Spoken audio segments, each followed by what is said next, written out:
But I did like it when she got out and she was like, "You guys suck," basically, and she flies off. I'm like, yeah, okay, I didn't see that coming, but that seems like a fair. Yeah, that's a fair assessment. Mace changes her mind in 3 seconds. Yeah, after years and years of torture. That wasn't great. Like you should have been like, "Great, there's some of my people. You're killing them. How can I help? Yeah, how can I help? Sign me up."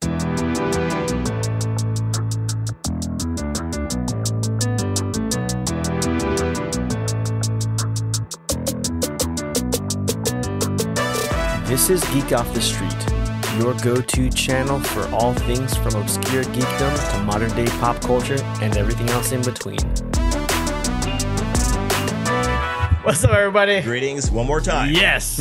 Always one more time, right? Yeah, you can't get rid of us. Yeah, we'll be here every week because who we are. That's what we do. Yeah. And we know who we are. But do you know who we are? They probably do at this point. But if you don't, my name is Trent. And my name is Mark. And this is Geek Off The Street. Greatest podcast of all time where we talk about pop culture, geek culture, and whatever else we want. Today is no exception. Amen. Well said. Because this week we're talking about the newly released. Yes. Brand new Warner Brothers. Sort of anticipated. It seemed like it was anticipated. It was anticipated for a long time, and then something happened along the way. Yeah, some fizzling out. Yeah. Lost a little steam. Yeah, unfortunately. But what we were referring to. Yes, The Flash. The Flash, yes. Just came out a couple days ago, June 16th, I believe. As of this recording? Yes. Yeah, but a few days ago. Yeah, not that long ago. Yeah. But we're here to talk about it. Yes, we are. As we usually are, right on the heel of brand new releases. Amen. You're welcome. Amen. For you. Yes. For you. Before we get into that topic. Yeah. What are we drinking and what are we into? How are we doing? That too. That too. All those. I'm new to the show, everybody. This week I mixed a little drink that I called The Flash. Actually, Mark gave it the name, The Flash. It's red. It's got a little Red Bull in there, some cranberry, and some vodka. Yeah. Check out the little video that we have. The little shorts. Make it so you can drink with us. Yes, exactly. Mix drink with us. Right. That is the drink. Cheers, my friend. Cheers. Out of the Gott's glasses, Kenji, we're looking at you. Yep. Shout out to Kenji. Yeah. I can see the Flash drinking that. Super simple. Consume so many calories that he would need. And plus, I imagine Red Bull wouldn't hurt his speed. Not at all. Right? That'd only make it better. If anything, only make it better. Yeah. But this week I haven't done anything but worked. I worked a lot. I feel like I had a busy week, but I had a short week this week, but still. Right on. Still busy. Kind of a long week. No, I can dig it. Yeah, I had some stuff I was supposed to be getting done this week. Didn't get it done. Terrible. So Very now nice. I'm like on a time crunch. So that's just the worst feeling in the world. Oh, cool. But that's neither here nor there. Last week, well, technically, I guess the beginning of this week, as of we're filming this, the Lemon Festival was going down. Oh, yeah. In the city of Upland. So shout out to the city of Upland. Shout out to the Lemon Festival. Nice. And I went. I had sorry, there's a. I'm easily distracted. I saw something shining. I looked around.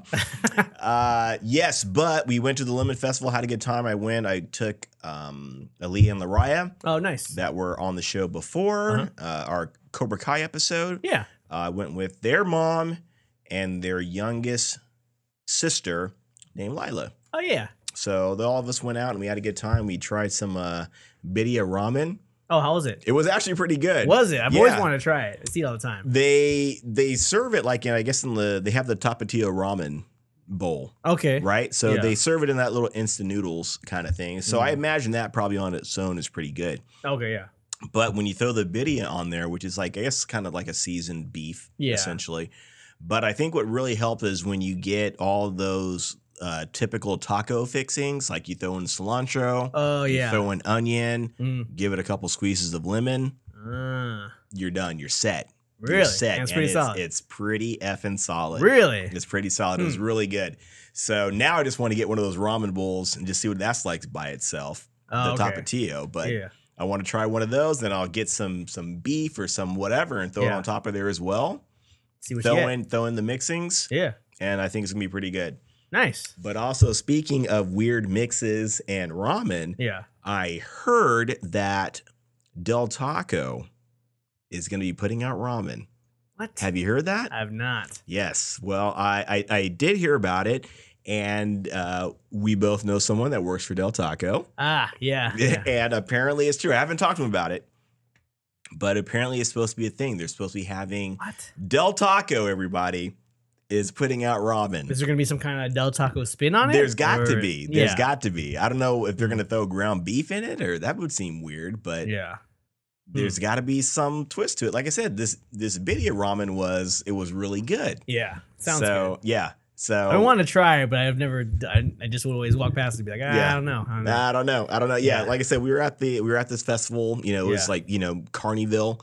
So dangerous. Keep your hands on your wallets. But no, it wasn't that bad. Yeah. But yeah, we went there, tried it. It was really good. I really enjoyed it. Wow. Okay. So so I'm curious about definitely. I recommend it to everybody. And once we check out the Del Taco one, we'll let you guys know. I guess we'll let you know. Maybe we'll get some weed on the air. We'll see. Yeah, we'll do a taste test. We get Battle on here. He likes doing taste test things. So. Oh, does he? I think. Yeah. Okay. All right. Yeah. That sounds like a plan. Yeah, definitely. Cool. All right. Shout outs then. Do it. Let's do a couple shout outs. For sure, I got a shout out to oh man, what's his name? He's been commenting a lot on all of our stuff. His name's AJ the Comic Collector. I know he started following us a couple weeks ago, but he's been commenting on a lot of our stuff. So he's really starting conversations with us and stuff. So that's what we want. So good comments or bad comments? Good stuff. Just I like them all. But I mean, not just talking about what we're posting. Nice. Find what we're posting, and then we have discussions. That's what we want to do, man. Just have conversations about this stuff. Exactly. So AJ the Comic Collector, thanks for following us. Thanks for following us, and also commenting on everything. Yeah, we love you. Yeah. Shout out to Tay like a boss. Thanks for following us. I think I said that right. Tay like a boss? Yeah. Boss. B-A-W-S-E. Like a boss. Oh, boss. Tay like a boss. Shout out to SoCal Muscle. We all know Jose. Oh, yeah. He commented, he commented to our the drink video that we did last week, and he's like, wow, you guys should make theme drinks for each episode for Marvel DC. And then like immediately after, he's like, wait a minute, have you guys already been doing this? He's like, I'm so behind. So yeah, we've been kind of doing it here, and then we tried to. And then so thanks, man. Thanks for checking it out. Appreciate it. Hope your gym's going well, man. Have you guys been doing this? Yeah, right? I love it. Yeah, carry on. Yeah, it was hilarious. Yeah, man. Where's he? Yeah, listen, dude, get that gym open, man. Yeah, man. I'm there. I'm there too, man. I'll leave Planet Fitness in a second. Right. So I go there once every 3 or 4 months anyway. So, yeah, right. Oh yeah. But yeah, and that's gonna be it for followers. I'm sure there's more because this only shows you like a couple days behind, and yeah. I just got a text from Aaliyah that I was talking about on the show right now. Oh yeah. She's after something, kids. But I met her boyfriend. Yeah.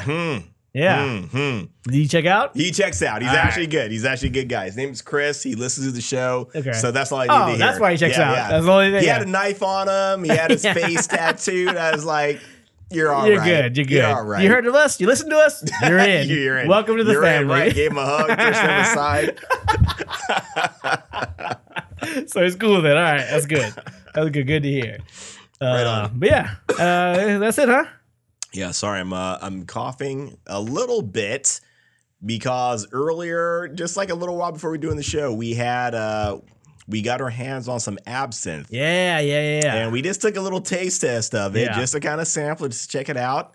It's good. Mm-hmm. It's a little rough. Yeah, it's a bit of a burn. But it's good. You feel that good burn. Yeah, it's a good burn. It's a good burn. I felt like I was getting, I was about to start boxing somebody here. I was ready to go. Yeah, I was all Trent charged knocked me up. out twice. He's like, that was good. I gave him some more absinthe and then brought you back up. Yeah. And here I am. Yeah. But, good stuff. Though. Yeah, good stuff, man. I enjoy that so far. But yeah, all right, let's get into the show then. Let's do it. Yeah, all right. So The Flash came out, as Marc was saying, on June 16th. Directed by Andy Muschietti, who's actually famous for It. I think he did the recent It movies. Okay. Some other horror movies. I think Mama was another one he did. Yeah. A lot of jumping over from horror to DC, like the Shazam director, and the guy who did Aquaman. No, I don't know. I have no idea his name is. But he did all the Conjuring movies, that Conjuring universe movie. Okay, very in. Yeah, a lot of guys jumping over from horror to Yeah, that's that. Okay, DC movies. Wow. Yeah, good observation. But yeah, and it was written by kind of newish comer Christina Hodson. Yeah, which has some credits from like Bumblebee the movie. I just saw the other one. Yeah, I already forgot it. Yeah, no, right. Yeah.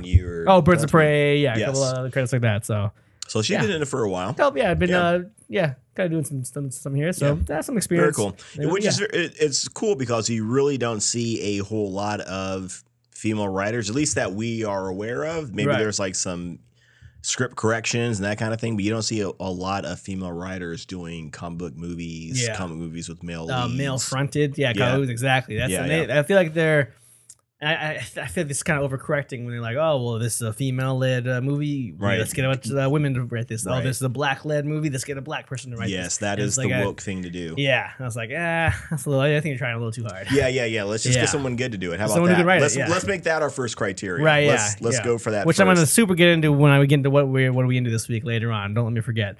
Okay. But I'll probably forget. Yeah, so will I. But it's all right. But yeah, so those are the people who put the movie together. Yeah, for very the most cool. part. Obviously, a lot more people, but director and writer. Those are the so it had a budget of approximately $220 million. Mm-hmm. So I know the reception, I guess, worldwide.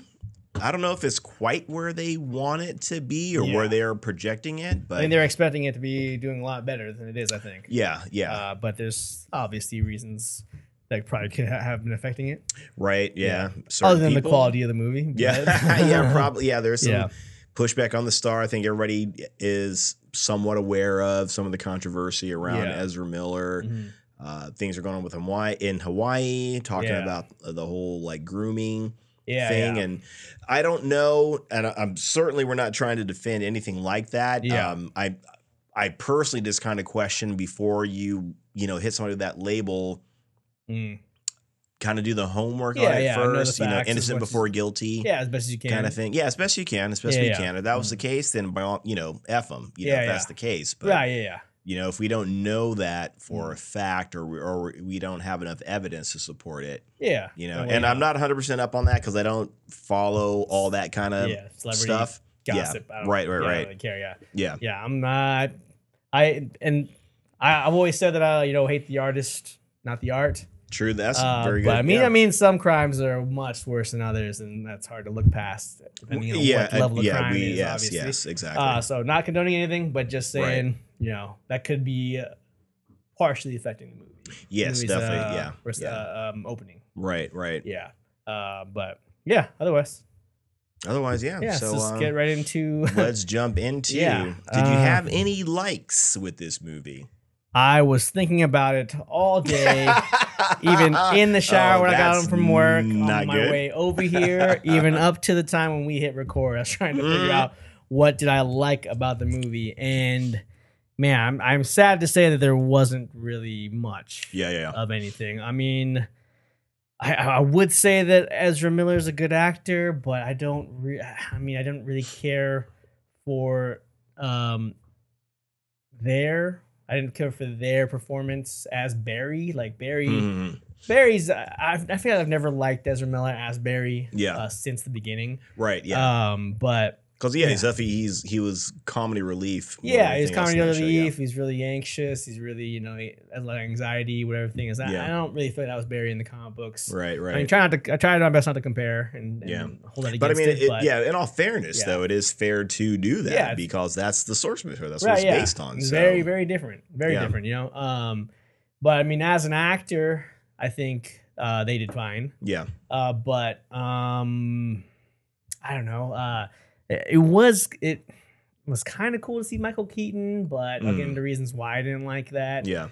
But I mean, some of the Batman fight scenes, I guess, were cool. Man, this is tough, dude. This is a tough one to really get into. Did you like any? You have any likes? Yeah, no, I definitely. I was about to jump in there. Yeah. I did like. I think Ezra's. I'm on a first name basis with him. Okay. So actually, maybe I shouldn't be. I think his performance, because he was playing two different versions of the same character in this. So again, he's comic relief, and some of them were it was a little over the top, it was a little corny at some points, 100%. Once the third act rolled around, I definitely liked his performance when it got to the end. Yeah. When he was confronting himself and then he was confronting another version of himself. Yeah. And then when he was confronting his mom, I thought I loved those scenes. I Yeah, thought they were great. Yeah. The final scene that Barry sees his mom right.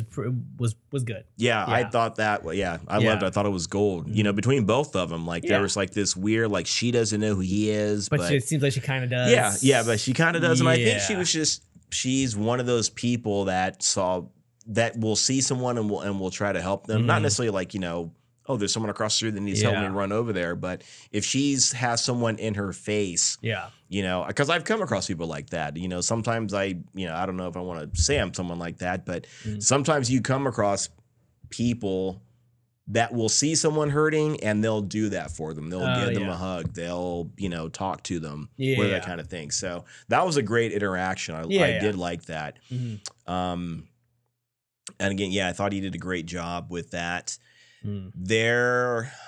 This is a good and a bad thing because 9 times out of 10 I will, you know, hate on the member berries. That it's just like it's so desperate, and it's really, there's a lack of work on your end, as in we like the writer, but it's a lack, for the wrong reasons. Yeah, but I'm sure this thing has been like reworked and re-edited, and producers have jumped in and said, "Hey, do this. Hey, do that." Yeah, she's not the only one that touched that script. Right. Yeah. Exactly. Yeah. That's hardly ever the case. Yeah. What was I about to say? Member berries. Thank you, sir. I appreciate it. Yes. So normally I don't like that. So that's going to be a good and a bad. Yeah. But I did like seeing, even if it was briefly, I did like seeing all those little, you know, throwbacks to the different Supermans that were out there. I did like seeing, and I don't know if they were banking on member berries with this. Maybe they were.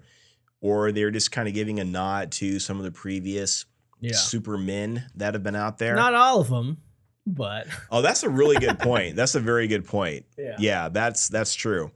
I don't know. Maybe I don't know. I'm trying to think of a way to defend it or spin it. Yeah, because they did show these different Supermans or Supermen. Yeah, and maybe because their worlds were being destroyed or whatever. Yeah, and you know, quote unquote, our Superman or the Superman of that world, his world wasn't being destroyed. I don't know. That's a stretch. I'm making up shit. He was nowhere to be seen, and I'm pretty sure I know why. But yeah. Oh yeah. I'll let you get into that. We definitely know why. I think.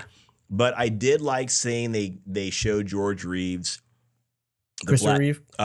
No, they showed both of them. George Reeves. I shouldn't say the original, but the Superman from the black and white TV series. Old George from Reeves. the 50s, the 50s, yeah. It's funny too because Ben Affleck played him in a movie. He played George Reeves. Yeah. Oh, really? In a movie, yeah, he did. Yeah. Interesting. I can't remember what the movie was called, but it was kind of like the career of George Reeves and his it's his alleged suicide. So there's some talk like maybe he did not commit suicide, but I think his death is ruled as a suicide. Oh, really? Yeah, it really sucks. The whole George Reeves stories. He kind of got stuck with what happened to Christopher Reeves playing that Superman role. You get kind of pigeonholed playing Superman. Once you play, I guess, at least at that point in time, once you play the most powerful person on the planet, it's hard to go to playing a normal person. Yeah. And nobody can see you any other way. That's true. So that's what Christopher Reeve was kind of a respectful actor before he did Superman, right? Yes, yeah. I think that was kind of the point of casting him, was to get someone respectable to play probably a movie that people and he had done sorry, I didn't mean to cut you off there midway. Yeah, he had done some roles before, and then once he got cast into Superman, that was solidified. Yeah, he kind of got locked into that. That's what everybody saw him as. That's true. That's what happened with George Reeves too. He kind of got locked into that. Okay. I think he was supposed to be in. There's a classic movie called From Here to Eternity. It's a classic. I'm trying to think if it won an Oscar. It was at least nominated if it didn't win. I think it came out in the 50s at some point. It's a great movie. A lot of great actors in it. and he was in it, but I believe they cut his scenes out of it because that's what everybody saw. Really? I think it was From Here to Eternity, but it was one of those movies that is very popular amongst, like, it's not quite old Hollywood, but Hollywood back in the day.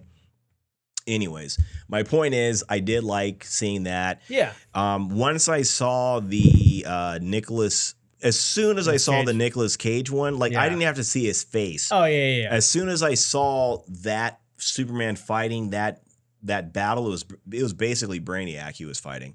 Once I saw that, I immediately knew what it was, and I was like, "Wow!" They're even doing a shout out to the Nicolas Cage that never was. Yeah, there's a fantastic documentary called "The Death of Superman Lives." Yeah, great documentary. I recommend checking it out. And that I know a lot of people dump all over that movie and the concept of Nicolas Cage playing Superman. Watch that documentary. I think anyone that's a real Superman fan would have really been interested in seeing that movie. So so I did like that. That was cool to see. Yeah, it was cool, and also for some reasons it wasn't. But we'll get into that when we get to the negatives, I think. But it was overall was cool to see Nicolas Cage at least get a shot. Even though it was really just CGI'd, but yeah, I know it was cool. Yeah, the whole Nicolas Cage thing was like, I didn't even need to see it in all honesty, but I'm glad they kind of gave a nod to it, which it kind of felt like that's what they were doing. It existed in some multiverse, I guess. Yeah, in some universe, he's out there doing his thing. I like seeing the Christopher Reeve next to Supergirl. I can't remember the actress that played her. But I did like seeing from that 80s movie. It was an 80s movie. Yeah, they had a Supergirl in the 80s. And it wasn't like it barely connected, right? Like, it was not good at all. Yeah. It was terrible. It was terrible. Like, if anybody's seen Superman 3, this was a little bit worse Superman's 3. Oh. And Superman 3 was Richard Pryor was in it. Oh, that's that one? Yeah. Which one was 4 then? 4 was the Quest for Peace, where he's fighting the nuclear man. Oh, yeah. It's as bad as it sounds. It's as bad as it sounds. So bad that I don't even remember him. Yeah. I remember 3. I do remember 3. Yeah, I kind of vaguely remember 3. Even then, when I was a kid, I was like, I'm not really enjoying this one as much as I Right. Yeah. Clearly. Yeah. So I did like that. What else did I like? Michael Keaton, seeing him in Batman, playing Batman again. And I think for a lot of people, and again, maybe this, is part of the memory berries thing. And for a lot of people, he is Batman for a lot of people. So I think that's why I'm hoping, I don't want any movie to do poorly, but I'm hoping some people will watch it for that reason. Yeah. Hearing that music, that Batman music from that theme. Danny Elfman. Yeah, that was great. That was great. I really enjoyed hearing that and seeing that like back in action again. What else? I did like Batman's scenes when he was fighting the Kryptonians. One, I didn't realize there were that many Kryptonians. Like, it there were a lot. Yeah, there were a lot. It's like, if there were that many, it's like, well, it would have been over. Just surrender and just take it easy on us. Don't make it hurt when you kill us. That's something you can ask. If there are that many of them, there definitely weren't that many in Man of Steel. Yeah, but maybe that was part of the point of it. Maybe they were different. It's a different. And speaking of that, I was about to say, let me jump back really quick. So I did like seeing Batman going in there and trying to fight these guys. Yeah, didn't really know what he was up against. Right. Yeah, but was still putting up a heck of a fight. Yeah. And I liked the scene where he was trying to fight one of these guys, and he was putting up a fight. Yeah. And it seems like, oh crap, maybe he did it. But there was no chance. Yeah. That was the dude that Clark fights in Smallville. That giant guy. The bigger, right? Like, the bigger one. Yeah. And who is that guy? Yeah. Can we see that guy without the mask? Who is this guy? Yeah. Right. So, he was fighting they called him the giant, so to speak, or whatever in this one, or the giant one, the big one, or whatever. And Batman was trying to fight this guy. Yeah. And like I said, he was putting up a fight, but being as resourceful as he could. Exactly. Cool, And I like that he just took a bad hit and there was no way to recover from it because you took a hit from a Kryptonian. Yeah, you're a human. Yeah. Even if it was a somewhat minor hit. Yeah, because he really just kind of threw him, I think, right? Yeah, just kind of threw him off him. That was enough to that would be enough to like you've been mortally wounded as soon as you hit the ground. I'm glad you got up and you still did some stuff. That's cool.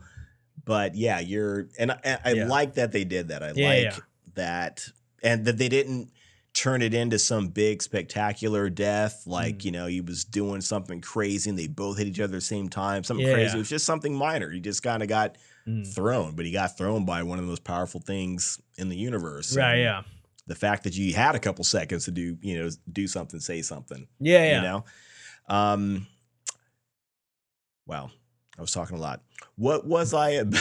What did I stop I said I was going to jump back to something. I don't remember what it was. I hate that because I'm gonna watch this later and be like, say this. Yeah. Nah, you didn't say it. I don't know. Batman, Zod, a lot of Kryptonians. Yeah. Shows how much I listened to you. We were talking, no. It's all good. It's all good. I should have just finished the thought, but let me think about it. Did you have any other? Not really, man. I think I was, for the most part, pretty disappointed throughout most of the movie. And I went in kind of actually hoping, like, maybe at the very least, this will be decent. Yeah.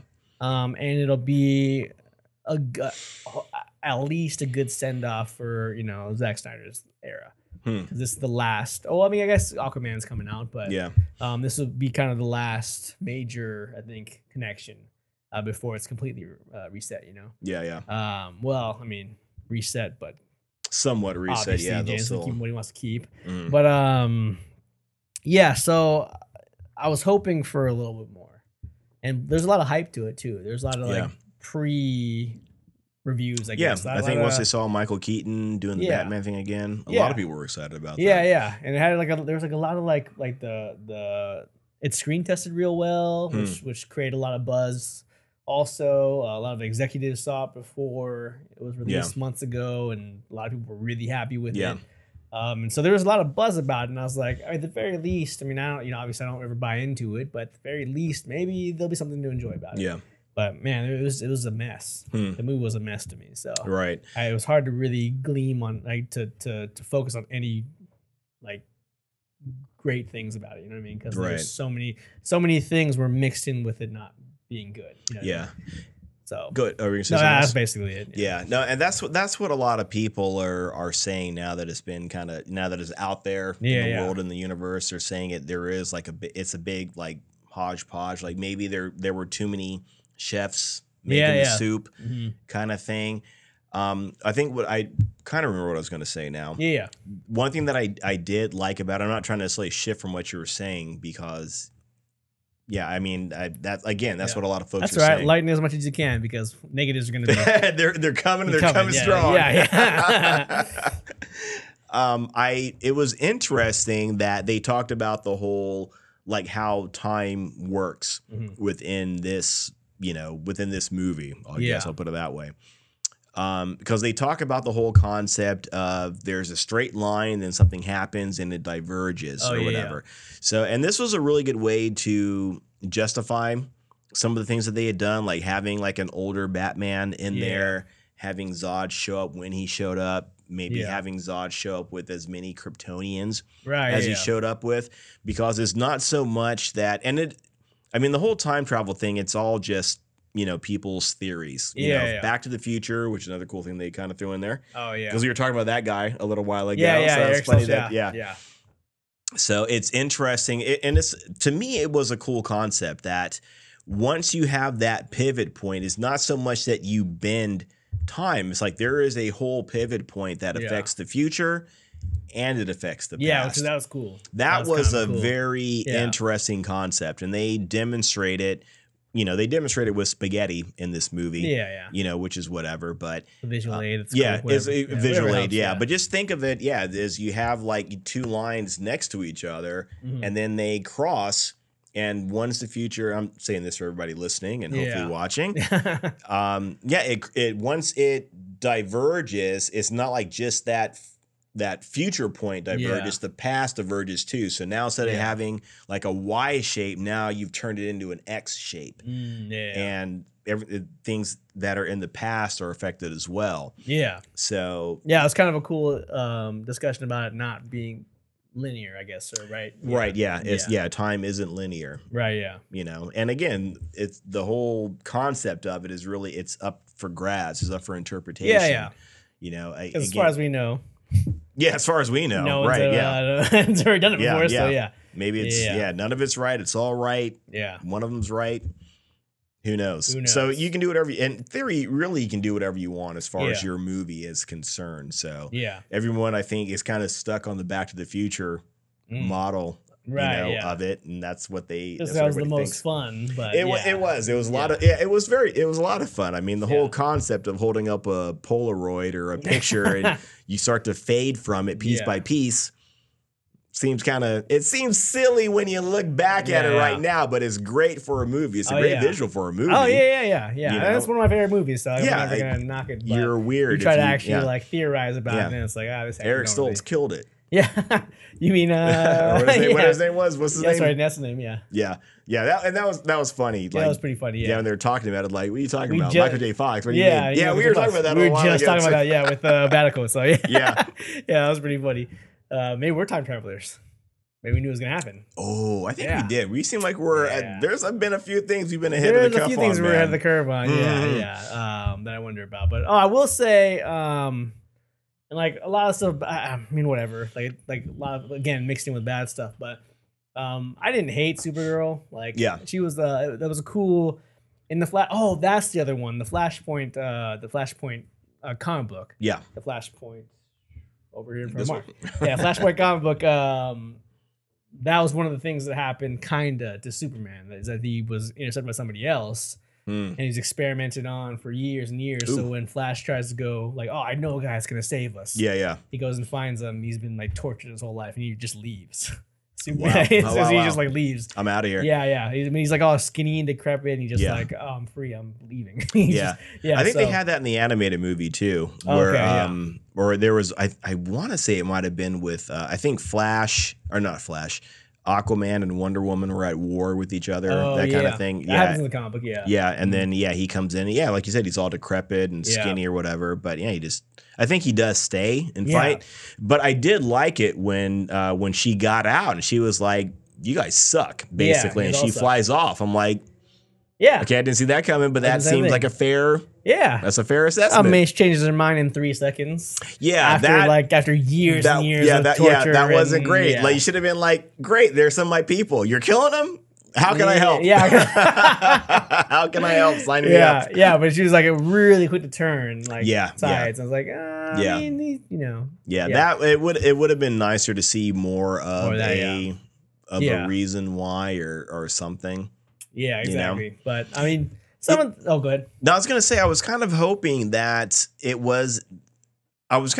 wasn't Kara, right? Because again, I guess it's not that big a deal, but again, Supergirl's blonde or whatever. And again, like I said, I personally I don't really care that much about that. I do a little bit. I'm wearing my Supergirl shirt. Right, and as you probably see behind him right now. There's the one. There's a couple. There's another one. And that's not counting the ones I have at home in boxes. Right. Those are all great Supergirls. Statues, by the way. But I was kind of hoping that they were going to just say that was Kal-El.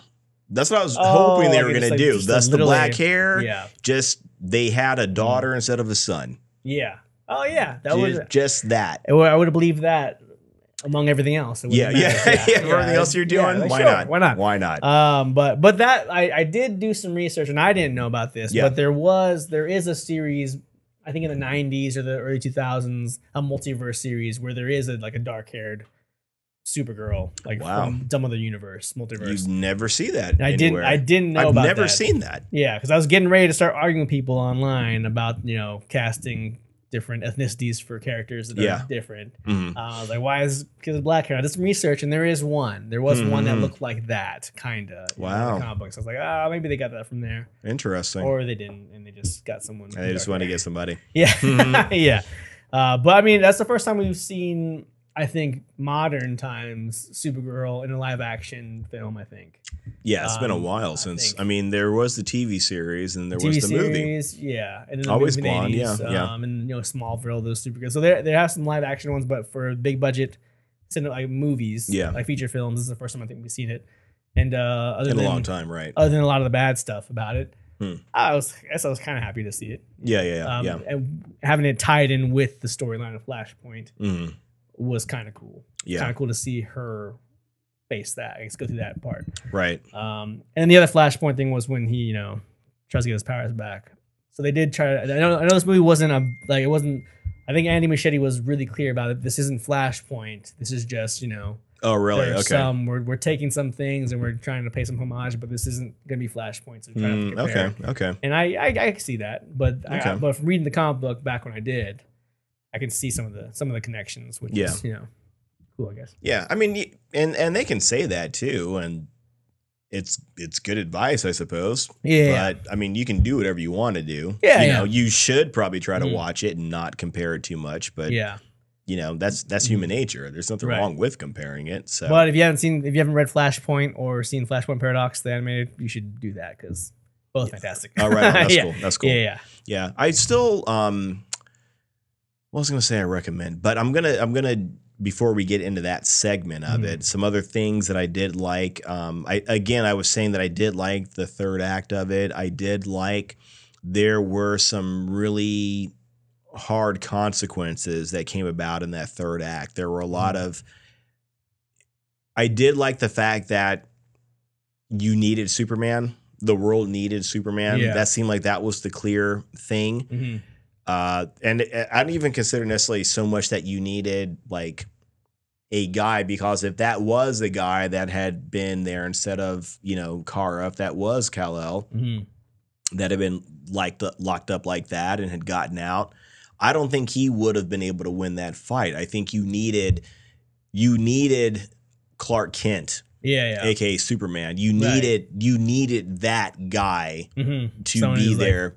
Who grew up with humans, but also honed his abilities. Exactly. The way he did. Yeah. And all that kind of stuff. Right. That's prepared for that. Yeah. Right. That's what was needed. So I did like that.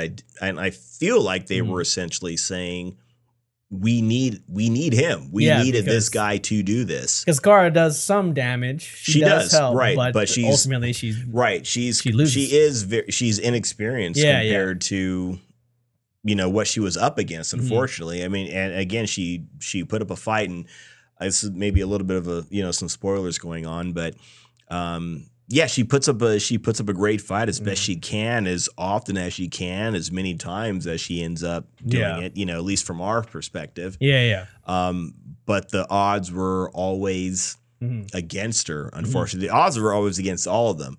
So I like how dark it got, I suppose. And that's kind of an easy thing to say, how dark it got. But the consequences were very grim, and they were very one-sided. And I like that, typically you have two choices to make. You can you keep doing it and you try to figure out how to make it work, or you realize this isn't going to work. And that was the cool thing about having two Barrys that had that both had the power. Is you're able to see that. You're able to see one aspect literally of himself saying, let's do it again. Let's try it again. Let's get it right. And again, he didn't have the experience that the original Barry had and all that kind of stuff. And then you have the original Barry saying this isn't working. I would have liked for him to have done something as opposed to just kind of standing there and kind of like taking it in. It's like, do you get at least this one's doing something. At least he's trying something. That was good up to that point, right? It was good that Barry realizes you can't fix everything. And no matter how many times you go back, the same outcome in this situation. I thought that was kind of a cool realization. I'll get into why I hated the next part after that, but and how it kind of made it not anyway. We'll get into that again also, but again, things mixed in with the bad, like things that could have been good that were mixed in with really bad parts as well. But I agree with you. Let's see. Negatives. Yes. Yes. Yes. I'll try to keep it brief because we've gone a little bit long now at this point. Have we? Okay. Yeah, a little bit. But there are just a number of things that weren't very good. I'm sure I'm going to say some of the stuff you're going to say anyway. You probably will, but I'm going to say everything. For me personally, like the storyline was really was mixed. It was really mixed up, really hodgepodgey. I don't know. It just it didn't feel engaging to me. I felt like there was a lot of, they relied heavily on the member berries. Like a lot of it was like, oh, look, Michael Keaton. Oh, look, Danny Elfman theme. Oh, look, Zod. Oh, look, blah, blah, blah, you know? Like that stuff did not, like, I wonder what Michael Shannon read in that script to be like, oh yeah, this is worth revisiting. Because to me, it felt like, why was he in that movie other than, I don't know, member berries? But did people really love? I don't know. I loved him in the original Man of Steel. Yeah, he was fantastic in it. Yeah.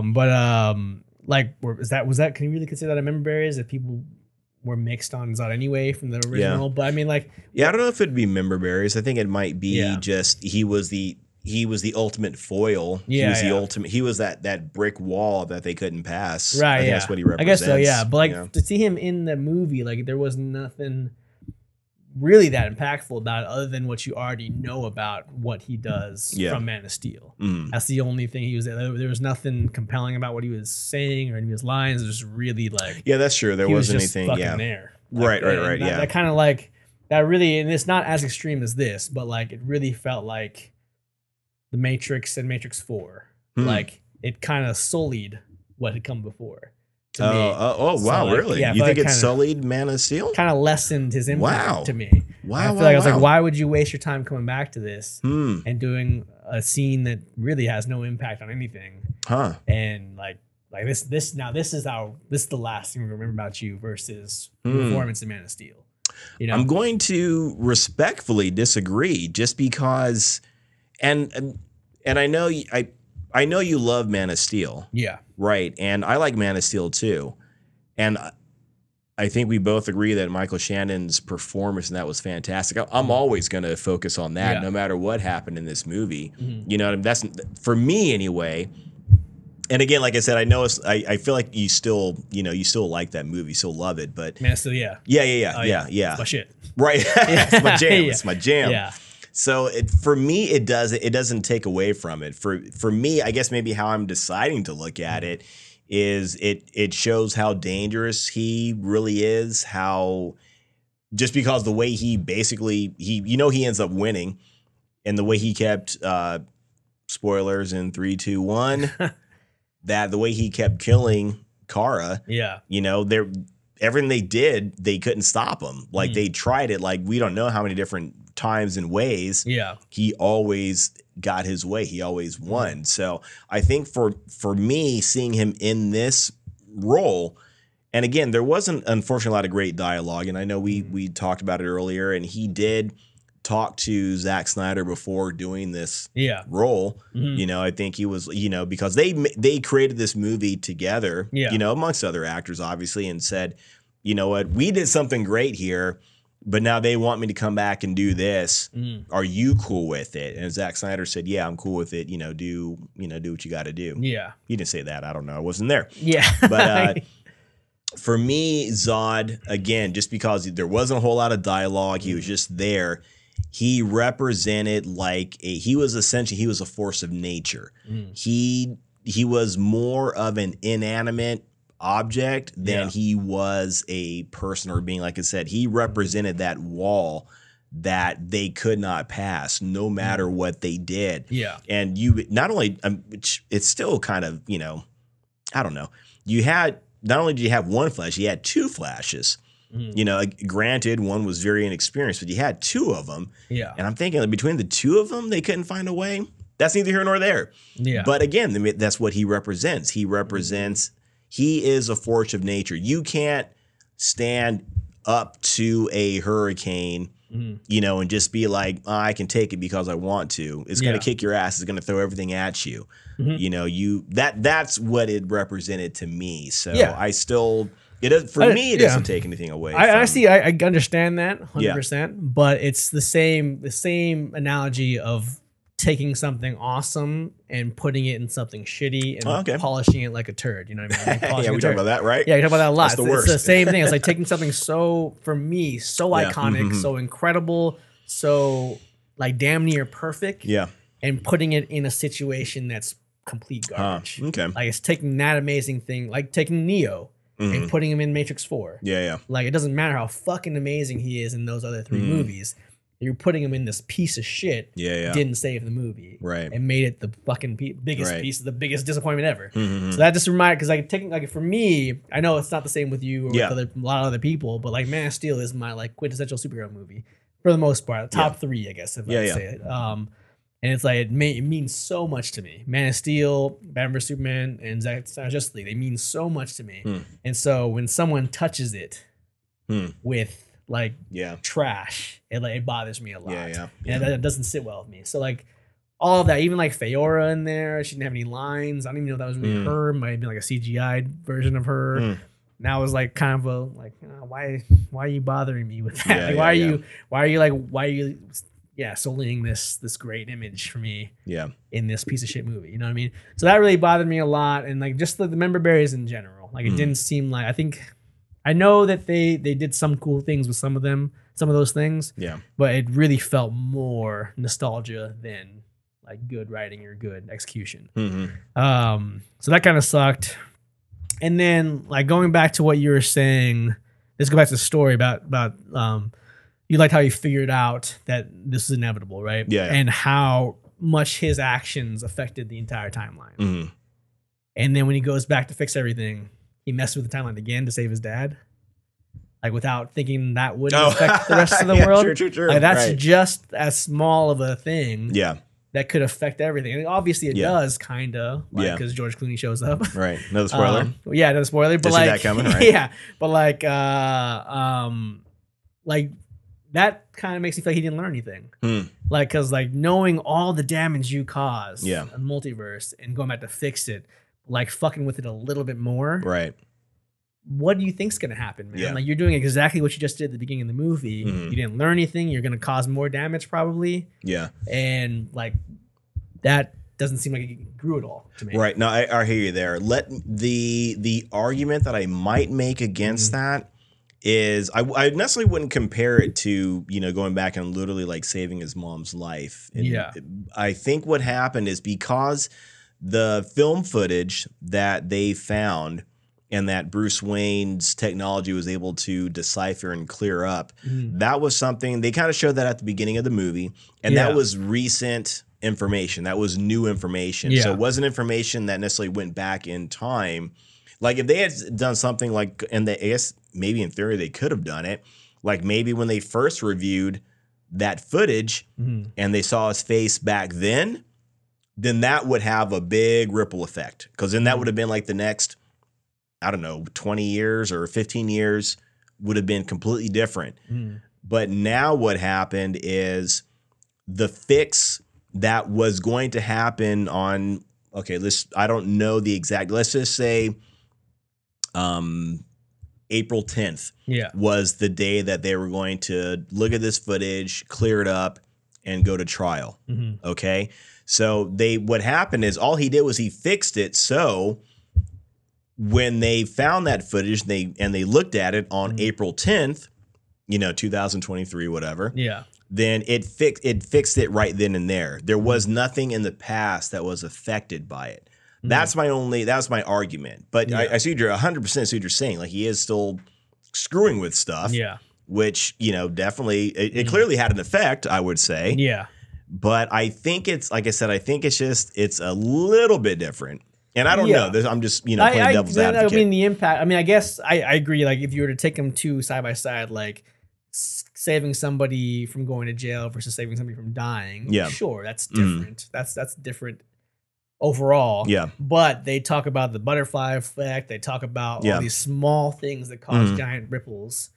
And like that. I mean, that's crazy to think that even though his mom dying has an effect on whether or not Zod takes over the world. Yeah, or Batman is Michael Keaton or Ben Affleck, or young or old or whatever the hell. That affects all of that, which that's the argument, right? So really, I feel like it doesn't matter. Anything you do. It doesn't matter. Any butterfly wing you step on affects the entire multiverse. Right. And it seems like he just was like, well, okay, let's do it anyway. Yeah. Even though you just went on this crazy adventure and fucked everything up. Right. That's true. And I'm not going to argue against it. I'm just going to kind of play devil's advocate in the sense that what this thing that he did, and maybe this is his justification for it, is minor. And again, because it doesn't change anything in the past, the only thing it changes is the present moment, aka the present moment for him. Right, but wouldn't that have? But it did. It like, clearly did have a ripple effect. Right, because, but I mean, it was already determined that his dad was going to be guilty because they didn't have footage of him looking up. Right, and he was guilty, and he stayed guilty. And the new footage, which he fixed by putting the tomatoes on top and and having them look up. Yeah, right. And he didn't change anything in the past with that happening. Everything in the past is still happened. He still went to jail. He still stayed in jail for 15 years. The only difference is and again, this would cause a ripple effect because clearly it did. Yeah.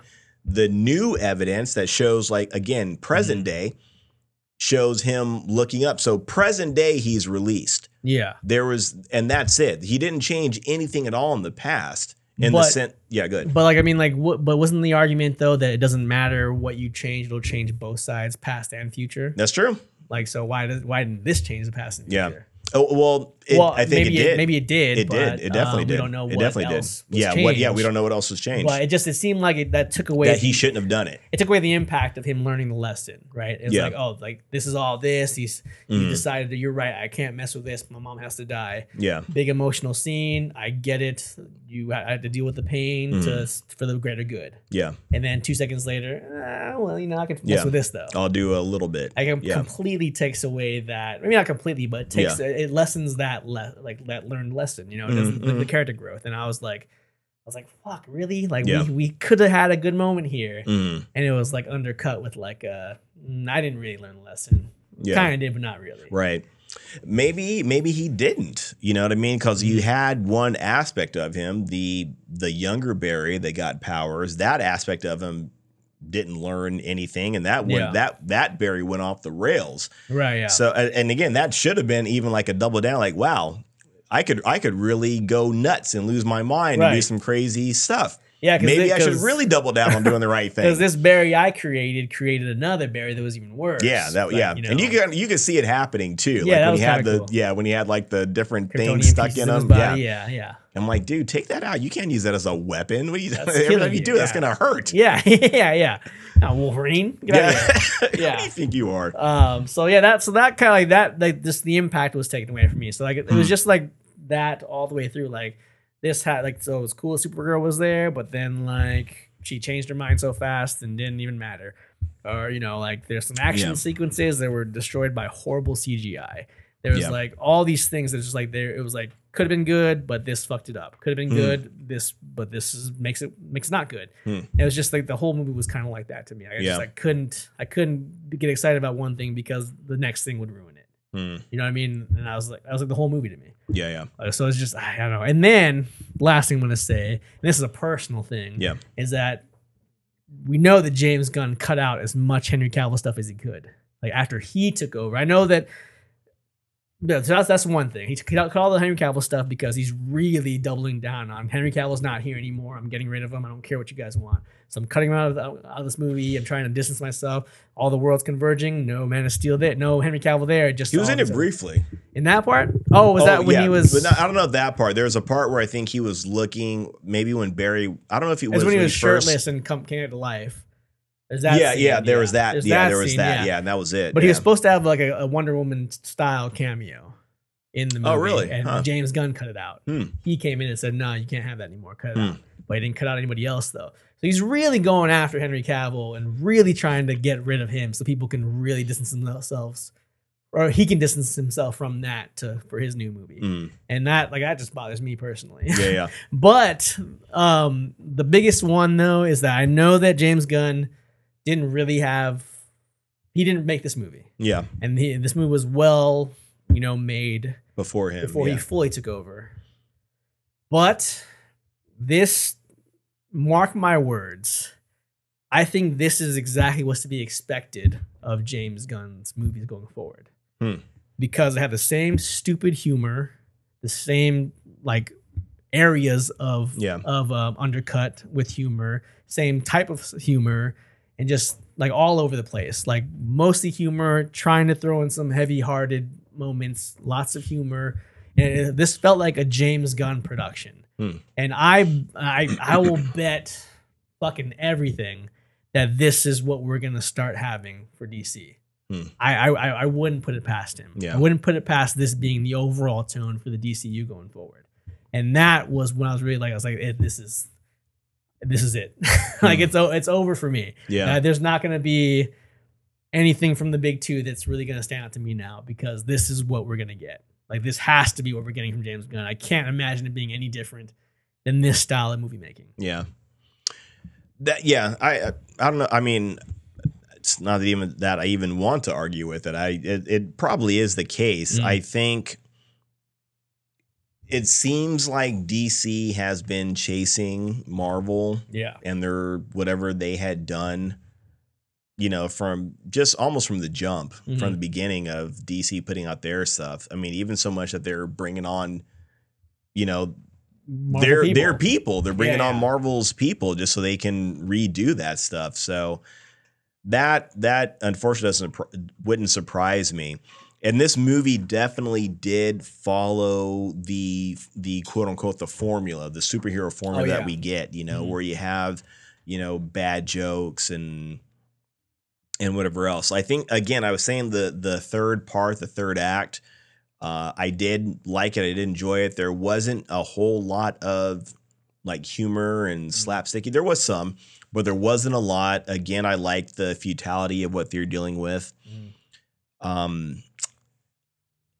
But just even like the beginning sequence of the movie when he's going to he going to save these babies or whatever, it looked terrible. It looked really bad. And I was thinking, like, can't you just Photoshop a baby or something? Like, don't do what you're doing. Because it seemed like they were trying to do their version of the Quicksilver scene. Oh yeah, definitely. Like, and it looked horrible. Yeah, it was color scheme, the babies, the CGI, everything he was doing looked so bad. Right. And then because I really ate the beginning, the first scene when he's like trying to get his food, and then he gets called, he has to go out to run, and he's about to take off and run, and the freaking title sequence comes up.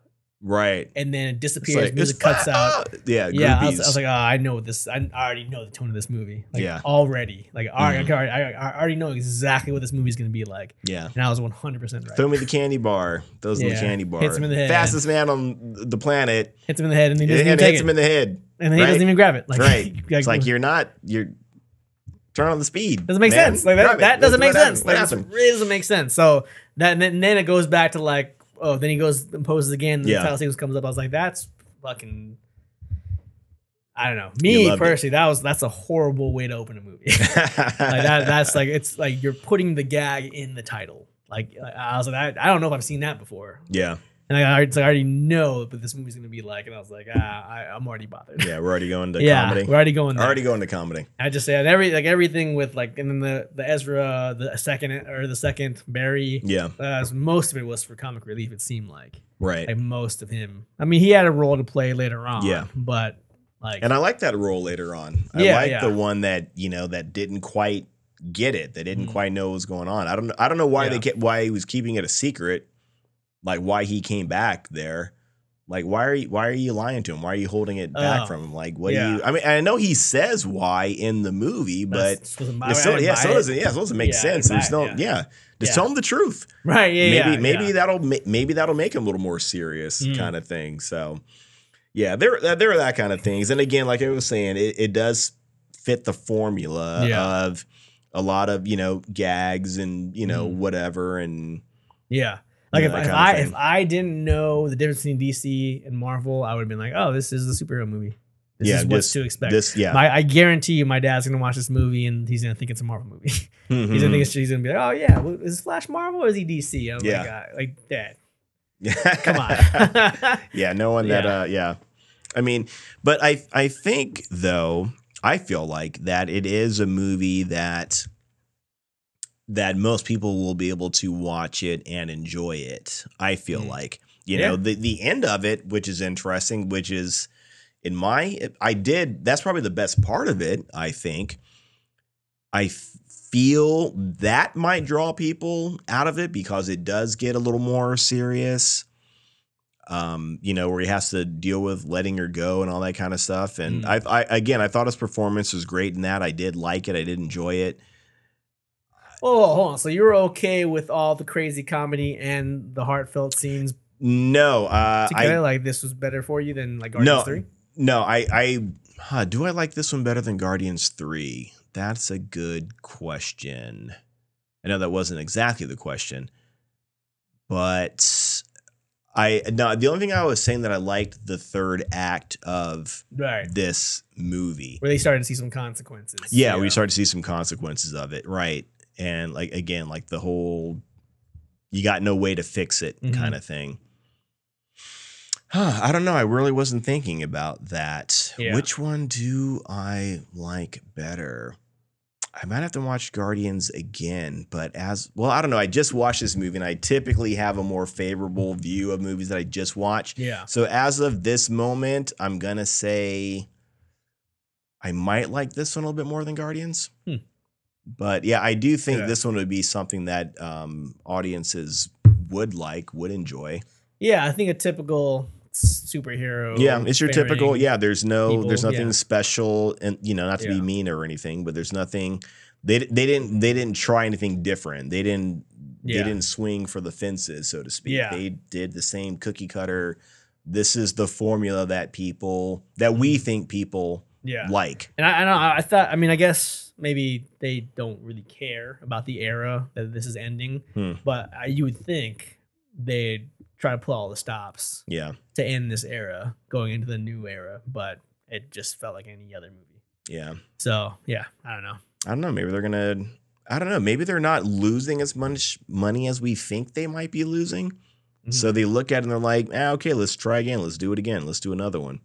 Yeah. Let's keep doing it. I mean, the whole superhero thing has produced billions and billions of dollars. Yeah. So true. Maybe they're just trying to they're going to keep going for it. To them, it's an acceptable loss. Maybe if they make 10 bad movies and they get one good one, they're okay with it. I don't know. They're probably really banking on the next James Gunn's era. They're probably really banking on they're probably these last ones because they've already been made. They're already, other than not showing them and taking the loss and writing it off, which they have done already. They've done it now a few times. And I feel like they couldn't do this with this movie. Maybe not The Flash. It's too big of a movie, I think. And Aquaman, I think that's the first one did so well. People liked it so much that they'd probably be a mistake to cancel the second one. Right. I think people will watch that. Yeah. But I don't know. I'm getting less and less excited about superhero movies these days, And and I mean, here I am still watching them as they come out. Right. But yeah. I mean, I'll always watch them. I don't know. It's in my, I have to. You know what I mean? Like whether I know it's going to be good or bad, I have to look at it just because. Again, grew up with that stuff. That's true. Yeah. I'll always watch. Was there anything else you wanted to say but you didn't like, or? No, I feel like we hit on some of the big ones. I think there might have been some other little, just little weird things that didn't make, like why would that happen? Why would you do this? Why would you do that kind of thing? It's just a little nitpicky stuff, but. I'm sorry. I'm just realizing you said groupies about those kids that are calling the Flash. Oh yeah, the Flash. Yeah. His little Flash, yeah. I don't know why I just got in my head that you said groupies. That's pretty funny. Was that okay? Yeah. Kudos, Mark. Good. Thank you. But yeah, I guess that's what is that? Yeah, that's good enough. That's good enough. Do we want to give it a rating? Yes. Okay. So you were saying 67%. Critics, right? Yes. No. No. That Rotten was Tomatoes. Rotten Tomatoes. The audience gave it an 85% audience. Let me jump over here. Let me scroll some more. The audience score 85%. So that's pretty decent. Yeah. The critics a 67. Okay. So gotcha. Yeah. That doesn't surprise me too much. Yeah. I'm aligning more on the critics side for sure. Probably less, but You're right on. Are we doing our new rating system? We figured out. Yeah, let's do that too. Let's do them both. So I'm honestly, man, I'm probably at like a 60%, maybe a 50, 58. Okay, right on. I wanted to have fun with this movie. At the very least, I wanted to have fun with it. And I didn't even have fun with it. Like I really didn't like it at all. And I was so disappointed. Not that I had high expectations for it, but I thought I was gonna walk away with like, oh, okay, that was fun. Yeah. And it wasn't even fun for me. Like right. So that I'm probably at a 58, 60%, somewhere between there. Okay. You want to give a number before we do the I'm next thinking rating? I might give it like a 68 to a 69, maybe 69 and a half. I'm very hesitant to give it a 70, like a passing score, just because they did a lot of, the campy stuff. They did have an actress in it that I liked. I was gonna point it out. I forgot. As soon as I saw her, I was like, from Dairy Girls. I don't know how to pronounce that name. That's an Irish name. There's another actress with that same first name, but I don't even know. Cherie or something like that. It's something like that, right? Right. Yeah. The blonde girl that was in the beginning of it, and then she kind of shows up later in the alternate reality as a roommate and all that kind of stuff. Oh, God. Okay. Yeah. Yeah, so I liked seeing her. Yeah, so just because I'm a fan. Girls is great. Yeah, so. Man, I love that show. That show. I forgot about that. Yeah, I was gonna mention that. And I was like, as soon as I saw it, I was like, Marc's gonna love this. I knew that as soon as I saw that. Yeah. So the new rating system, which I should probably drop what you're doing. Yeah. What's the second one? It's like drop what you're doing. The second one is like watch it when you can or something. I forgot. I'm already forgetting the reason. Yeah. And then like other one, like it was like meh. I'll take it. And then the last one was meh. Yeah. Oh, and then the fifth one was avoid at all costs. Yeah, avoid at all costs. Yeah. I might give this. That's a tough one. Maybe the middle one. Watch it or I'll take it. Was it I'll take it? I feel like I'll take it's pretty high up. I'll take it's like the second one, right? The third one is like watch it like on cable or watch it on. Wait, so was it okay? Oh, okay. So it was we're trying to figure out a rating system on the air. It was drop what you're doing. I'll take it. And then the third one was wait till streaming. Yeah, wait for streaming. Then the fourth one I think was like meh. It's like whatever. And then the last one was like avoid at all costs. Yeah. Or plague, yeah. Right. Oh, so you're on streaming? You probably like wait for streaming? Yeah, wait for streaming. Yeah, I'm somewhere between wait for streaming, and I feel like because I think a lot of audiences, I think the general audience would like it. Yeah. So yeah, this is kind of like it'd be like to me like, wow, did people like Black Adam typically or no? See, but that's a very good comparison though, because Black Adam, it just felt like it stuck to the formula. Yeah. It was very formulaic. There was nothing exciting or nothing clever nothing special about it. Right. So the clever thing with this one, I think, and it's one of those things that's not very clever, is the member berries is a big thing. Seeing Michael Keaton, George Clooney shows up. I can't believe they got George Clooney to show up. Right. Yeah, I'm not too surprised. Like George Clooney's like, yeah, I'll do it. All I do is just walk out there. But then again, he did do the movie, like the Batman movie. Yeah, so that's a great horrible, right? His movie was pretty horrible, right? Oh yeah, it was bad. That pretty much killed the franchise. It wasn't really his fault. I think Val Kilmer dropped out like 2 weeks before filming. Oh, and really? They had to like George Clooney, and he was like, all right. He's just at home in his underwear. Yeah, sure. I'm not doing anything right now. So that was surprising to see. I'm not surprising, but I didn't expect that. Yeah, when you could barely hear his voice on the phone, I thought they were gonna bring Michael Keaton out again. Yeah, I thought that was gonna happen. I was not expecting to see the Ben Affleck Batman for sure. Yeah, that was for sure. So they were setting it up for sure. They're doing something. Yeah, they're up to something. And the crowd was in the way. I was like, hey, something's happening. Obviously. And then George Clooney, I was like, wait a minute. I did not see that coming. Yeah, I did like Barry's line. He's like, who the fuck is this now? Like it's like another one, like another like this is like the third version. Here of Batman we go again. Yeah. You did it again. Yeah. You stupid. Yeah, multiverse. Yeah, pesky multiverse. That made me laugh a little bit because I was like, I would have the same reaction. Like what's this now? Like a third thing, yeah. Yeah. And it was almost like I'm sure this wasn't a factor, but with the Spider-Man Across the Spider-Verse thing, where they showed all these different variations of Spider-Man from all these different variations of Spider-Man that have been in media, they kind of did that with this movie. Again, not as well as the Spider-Verse one, but I see what they were doing. It was kind of similar to that, like I said, just not executed quite as well. Exactly. But again, I did like that nod to those past. Yeah, to the past. And again, like I said, I'm not a big Member Berries fan kind of thing, but And when I can sniff it out, I'm like, I know. Exactly, yeah, when you can sniff it out, right? Yeah. But at that point, it was just like, here's all of them. They were like, take this one and this one. You can't focus on this one too long because this one's over here. You forgot about this one. Then you're like, wait, what did I just see? Like, So I swear I saw like Adam West Batman. He was, yeah. So they were throwing them all in there. It's throwing everything they could. Everything's real, guys. Except Henry Cavill. Yeah. So, Well, I mean, they did show him, so maybe he's kind of. Yeah. All right. James Gunn's an asshole, man.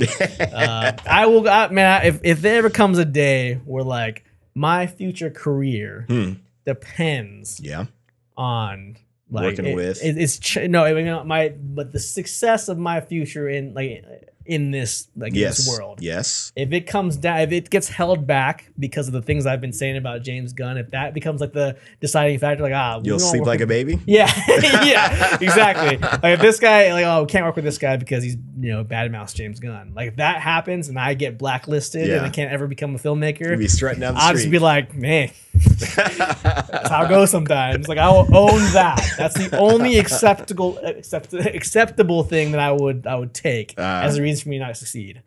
So yeah, I'm owning it. Mark my words. What happens if he puts out a good Superman movie? What if he puts out the deconstructed? I will. Gosh, man, I don't know. I'm gonna try my best to say I'm gonna be unbiased about it. If it's a good movie, I appreciate you saying you're gonna try to be unbiased. I'll try my best. I'm not gonna go into it blank slated though, because I have preconceived feelings about it, as you can tell for like the last 15 episodes we talked about it. Right. And I'll do my best. Or 115 episodes. Right. Yeah. I'll do my best to try to watch it as a movie. Like, if it's a good movie, it's a good movie. Like James Gunn's Super, I really enjoy. The first Guardians, from what I remember, I enjoy. Yeah. But I mean, he's like a 5% or 10% success rate for me for filmmaking or for his movies. Yeah. So I'm not expecting much. I'll try to watch it, from a not biased. Like, I mean, it's good. It's good. You know what I mean? And I'll admit that on the air. I'll be like, yeah, it was a good movie. Yeah. But uphill battle. Yeah, uphill battle. But I'll also be a little bit bitter that he also made a good Superman movie, and he was right about what he was trying to do. Okay, I'll be a little bit bitter about that because Man of Steel is the thing for me. It's my thing. Yeah. So I don't know. We'll see though. Yeah, we'll see. We'll see. Very good. Very good. Yeah, I gotta wait a few years for that. Yeah, but apparently he's doing it all. So yeah. But I still, if you don't watch the new Star Wars movie, I don't have to watch the Superman movie. If you want to do that, that's cool. That is the deal. That's cool. That's cool. But I was talking to my girlfriend the other day about it. I was like, I feel like I really can't skip that one. That's going to be a big release. Mm-hmm. And I mean, 2 years from now, maybe our show is a little bit bigger by then, and we, people will want to know our opinion about it. Right. Or our show's not here anymore. Who knows? Or we'll be on Mars at that point. Yeah. Be part of the space program. Yeah, exactly. So who knows? But anyway, so I give it a meh. Yeah. Okay. It's not an avoid at all costs. It's like any other superhero movie for me. Yeah. I won't watch it again, but like it's meh. Yeah. I don't know. I'll probably watch it again when it comes out on streaming or whatever. Yeah. Okay. Cool. That's that though. That's that. All right. Let's get into brief. Well, it's not gonna be brief. I have a lot to say about what I'm into this week. Oh shit. We'll go for it. Get in there. I started reading. So I caught up on Always Sunny. I'm at the current episode release. It's whatever. Like it's not. Oh wow. It's not. There's not the same problems that I had with it when it started kind of going really wokish. Yeah. But it's just not that funny to me. It's like it's just I think they're running out of jokes, they're running out of material. I don't know. They've been doing it for a long time. Yeah, so, it's like 15 16 or something. Yeah, that's a long time to be doing. I mean, a show. I get it. Like, it's hard. Yeah, it's better to go out on top. Yeah. So I mean, but it's I've been watching because I'm watching it, but yeah, not excited about it really. But I went back to my roots, started reading some comic books. Right on. Cool. So I went to go read the current run of Miles Morales because I want a Miles Morales fix. I watched the movie. I was talking about how great I loved him in the past. I read the current run of the comic books, which is at issue, I think, 7 now. Okay. So I bought all of them. I bought all 7 issues, and it's going into a Carnage tie-in arc through multiple. That they do that to make more money, get more sales. They'll put like one issue in Miles Morales, another issue in Spider-Man, another issue in Gwen. Like, so you can buy each. Anyway, it doesn't matter. Yeah. I read his comic books, and they're not good. Oh wow. The recent run is not good. The writer's name is Cody Ziegler. He is an African American gentleman, so they're trying to do that. He is. Yeah, that type. That's an interesting last name. Need a black guy to write a black character, kind of thing. And Miles Morales was really successful when Bendis was writing it because it was about Spider-Man. Yeah, it was about Spider-Man, and he happened to be diverse, but it was about Spider-Man. He was a regular kid trying to be Spider-Man, and that was why it was good, because it was written well. This does not even feel like Miles Morales that much anymore. For a number of reasons. The storyline, first of all, isn't good. The bad guy that he's fighting is this girl that's mad at him because he got to go to the Visions Academy. So in the comic book, he wins. He gets to go to the academy because he wins the lottery. Kind of thing. His name was drawn, basically. And her name, I guess, is also in that lottery, and she didn't get it. And like, it caused all this stuff with his family. Her mom had died before that, and her dad was whatever. All this stuff happened, so she holds it against him. Was like, I'm gonna get revenge on him and kill his whole family. Naturally, and I was like, I don't why. That makes sense. What did he have to do? Yeah, somebody else draws his name. Right? He had nothing to do with you. And your mom died before. Yeah, this happened anyway. So anyway, the multiverse. Point it's really dumb. Spaghetti. Yeah, spaghetti. It's really dumb. It wasn't good. Miles and this is like, it's gonna sound the way it sounds. I don't care. Cancel me, whatever. But Miles Morales' vocabulary is different in this. For lack of a better term, it's very urban. I was gonna say, is it going more like an Ebonics guy? Yeah, very urbanish. Yeah. Very. He says a lot of like words that are specific to that vernacular, I guess. Yeah.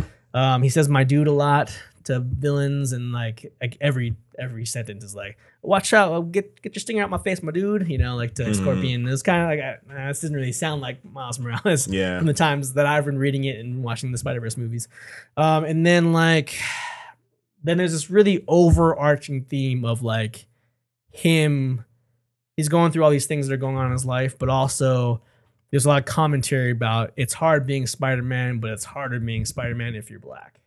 And there's like a lot of that in there.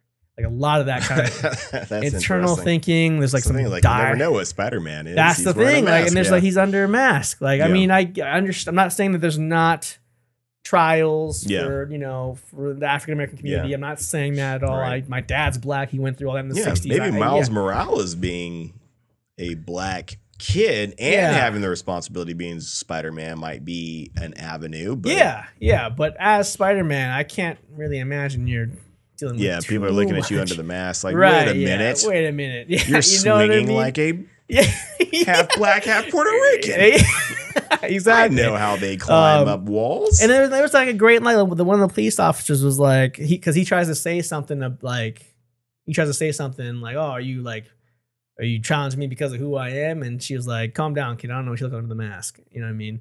And I was like, yeah, exactly. But but it kept going on this whole thing. Like, I got to team up with other black heroes because I'm black. We have it harder. And I was like, I don't care. I want to read Spider-Man. Like, I just want to read Spider-Man dealing with Spider-Man issues.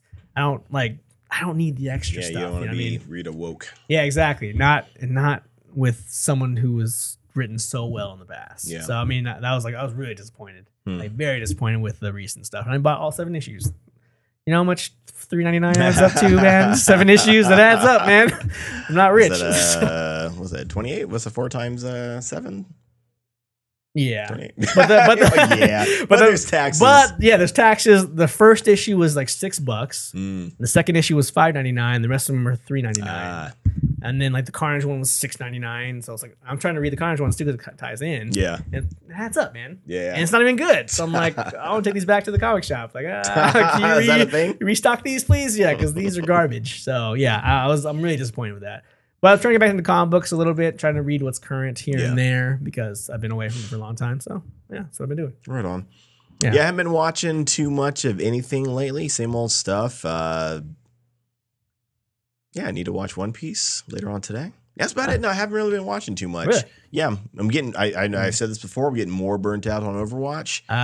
Yeah, I don't want to necessarily like delete it, but I feel like I'm almost at that point where I'm like, I can't do this anymore. Gotcha. But yeah, that's about it. That's about it. That's it. Yeah. Oh, one more thing. The Duplass brothers. I sent you guys a link about in the group chat. But I watched this movie called Puffy Chair. The Puffy Chair.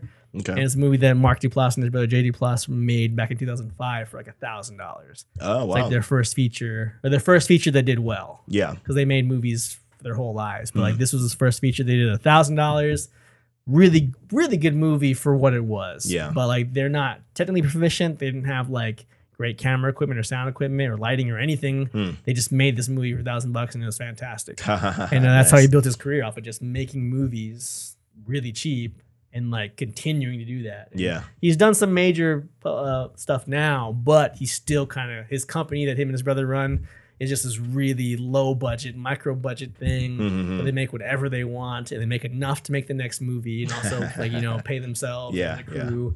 And they surround themselves with people that they grew up with, you know, and it's his story is amazing. Nice, really nice. inspiring. So yeah, check it out. I sent it to you guys in the group chat. So okay, cool. Definitely. Right on. Anyway, this is it, huh?